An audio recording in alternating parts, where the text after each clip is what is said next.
Hello, Carina, and welcome to Xperienceships. We have a battery of 3 questions that we would like you to answer as briefly as possible and encapsulate all the amazing knowledge that you're going to bring us. And that's quite hard because you have a lot to bring on the table. So let me start quickly. What does the future of work look like in your opinion? Well, looks quite open. It's very hard to say how it's going to change. We do know it's going to be more digital than it was 6 months ago. And we do know it's going to be more fragmented and even precarious. But new opportunities will emerge for sure. And I think all the remote work is going to change the dynamics in countries. And it'll be interesting to see how it's going to evolve. Okay, so uncertainty is the headline.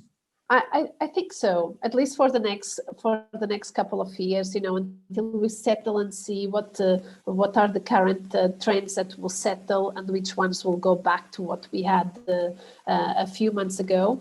But also, it's not entirely clear how digitalization is going to really change. We know that it's going to change the dynamics. You're going to be probably more tracked.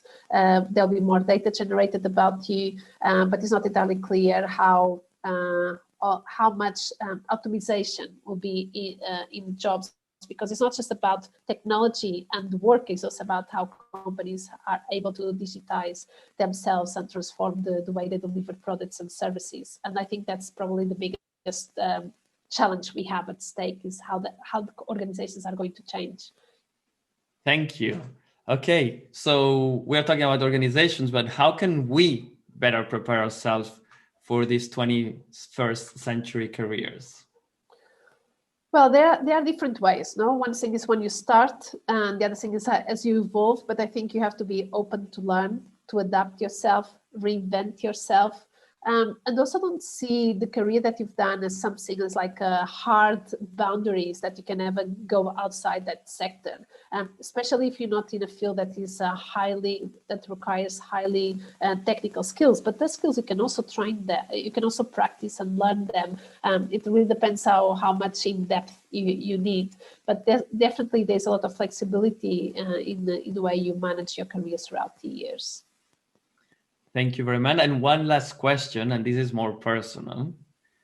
I know you like your job and you enjoy what you do, but if you were to do something differently and you were starting your career exploration again, what would you do differently? I would take more risks. So I do think, not be afraid to say no, not be afraid to get outside my comfort zone. If I look back, I think those are the things I would have done differently. I don't know. Probably I would have gone and worked for a few years in Asia. I always wanted to do it. And maybe right now it feels a bit harder to do something like that, not step outside your comfort zone.